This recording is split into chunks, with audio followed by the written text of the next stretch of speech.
Bonjour Nabil Baniadir, merci d'être l'invité de TV5 Monde. La Marche, c'est votre film événement, c'est un film dont tout le monde parle, qui raconte dans ces années 80 cette France pétrie par le racisme et une bande de jeunes qui vont faire l'impossible, c'est-à-dire se lever contre l'intolérance. Pourquoi vous avez voulu revenir sur ces années-là?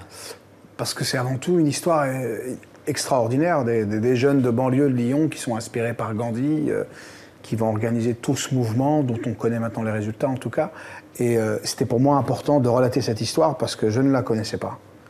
Et grande gueule que je suis, normalement, je suis censé connaître ce genre d'histoire. Ouais. Alors il y a une bande de comédiens formidables, Olivier Gourmet, Vincent Rottière, il y a Herzi, il y a Jamel Debbouze. Ils sont tous partis comme ça là pour raconter cette histoire. Ouais, ils sont tous impliqués dans le film parce que l'histoire les a bouleversés et puis ils sentaient qu'il fallait faire ce film là, maintenant.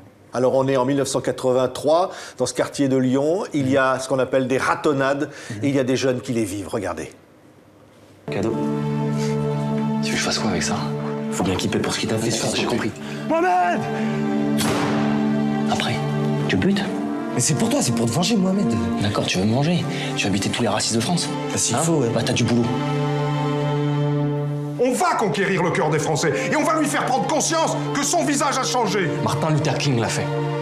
Gandhi l'a fait. C'est une marche contre le racisme et pour l'égalité. Bonjour. Tu viens pour la marche? Moi, mon fils, je le connais mieux que toi. C'est une feignasse, ça boit rien. Je suis sûr qu'il est capable de le faire. Ah ouais?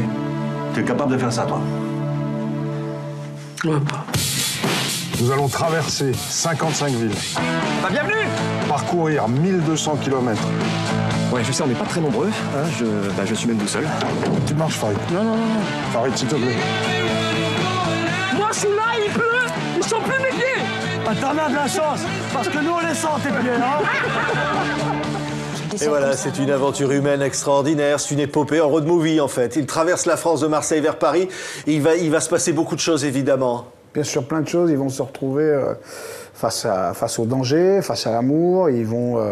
ça va pas très bien se passer entre eux aussi, donc ils vont traverser cette France, ils vont grandir à travers toute cette marche. Ils se disent, on ne peut pas rester à ne rien faire, il faut y aller. Mais leur réponse est une réponse pacifique. Tout à fait, je pense que c'est ce que disait Toumi Djaïdja, les pas sont venus avant les mots et que la non-violence était la seule réponse. Et quand on connaît le personnage de Toumi, on sent que pour lui, la non-violence, ça fait partie de son ADN. Donc c'était important de mettre ça en valeur. Et puis c'est magnifique de voir des jeunes de banlieue qui ont été inspirés par Gandhi et qui créent ce mouvement magnifique et totalement solidaire. On regarde ces comédiens parce que le film est formidable. Regardez. Qu'est-ce que tu fais là, toi? Mais je vais marcher avec vous! On va marcher ensemble! On va tous marcher pour le racisme et contre tous les trucs que vous avez dit là, C'est une marche propre. Et puis je suis plus propre que toi. Mais bien sûr. Dans la vie, il faut savoir pardonner. On est là pour marcher, on est là pour discuter, les mecs. Oh, égalité! Je crois que dans leur pays, c'est melon. Tu risques rien. Toi, ta tête, c'est un gilet pare-balles. C'est pas vrai, peut-être, avec tes grosses aspirines. Qu'est-ce que tu connais du racisme? Mais je connais mieux que toi, le racisme. Ça va trop loin, François, on n'y arrivera pas. Le cœur des gens s'est fermé. Il est temps de dire stop. Stop à la haine. Vous allez me l'arrêter, cette marche.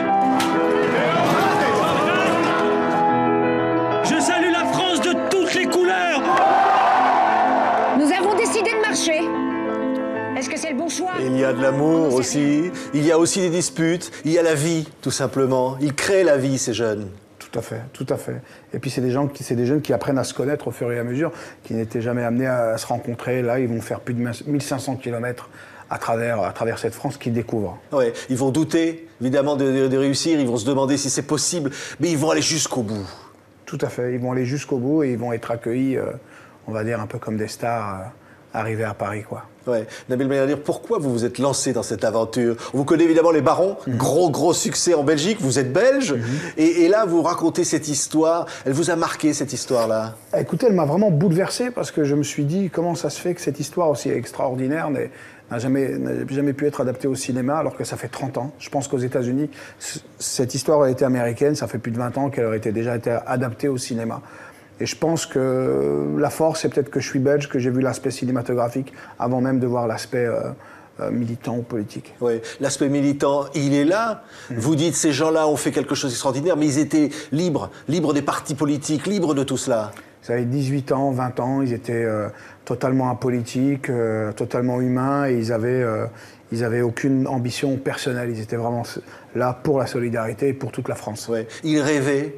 Est-ce qu'ils ont quelque part échoué aujourd'hui? Quand vous voyez l'actualité, quand vous voyez le racisme qui continue? Ben écoutez, je pense que l'esprit de la marche, il est toujours, c'est ce que disait Toumi, il est toujours présent. Je pense que ce qui a été un peu néfaste par rapport à cette marche, c'est qu'elle a été un peu modifiée. On l'a appelée malheureusement la marche des beurs, alors que le film prouve que c'est beaucoup plus que ça. Je pense qu'on aurait dû l'appeler la marche des Français. Ouais. Et puis après, évidemment, il y a toute cette récupération politique qui n'a pas été faite. C'est-à-dire, vous dites à la fin du film, elle a été récupérée par SOS Racisme, etc. C'est-à-dire qu'on leur a volé leur succès. Écoutez, 100 000 personnes à Paris, c'est beaucoup de monde, surtout à Bastille. C'est tellement un symbole qu'il a fallu, on va dire, capitaliser sur tout ce monde-là.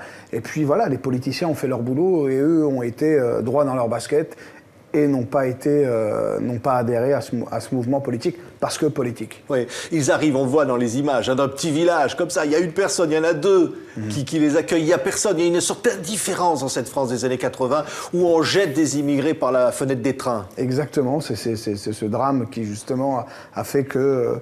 Pour la première fois, la télé s'est intéressée à la marche, et après cette mort horrible d'Habib Grimzi, et cette France justement qui les accueillait, parce qu'il y a eu toute cette France qui s'est réveillée, cette France de toutes les couleurs, qui a dit aussi stop au racisme et stop à l'intolérance, et c'est cette France-là qui doit s'exprimer maintenant. Oui. Et ceux qui vont voir le film, Nabil Yadir, vous souhaitez qu'en sortant, ils aient une autre idée, ils aient envie de se tourner vers les autres davantage? Totalement, je pense que c'est ça qui est important, c'est après se dire à quoi ces gens ont marché alors qu'ils pouvaient faire autre chose, répondre avec la violence, et ils ont marché de manière pacifique. Je pense qu'une marche pour l'égalité contre le racisme ne serait pas un luxe. Oui, mais vous dites par là, malgré tout, je vous repose la question, c'est pas un échec? Quand on voit aujourd'hui ce qui se passe, ça n'a pas été finalement un échec? Non, parce que les choses ont changé. Omar Sy, personnalité préférée des Français, je pense qu'en 83, ça n'aurait pas été possible.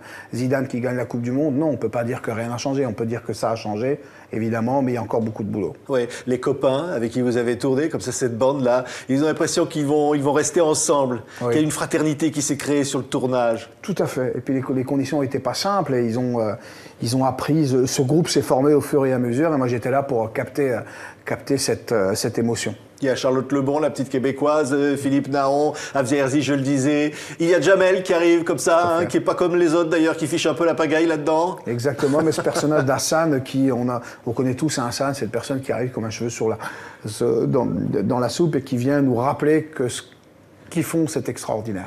Merci Nabil Ben Yadir. Ce film s'appelle La Marche et c'est l'un des événements du cinéma en ce moment. Merci. Merci.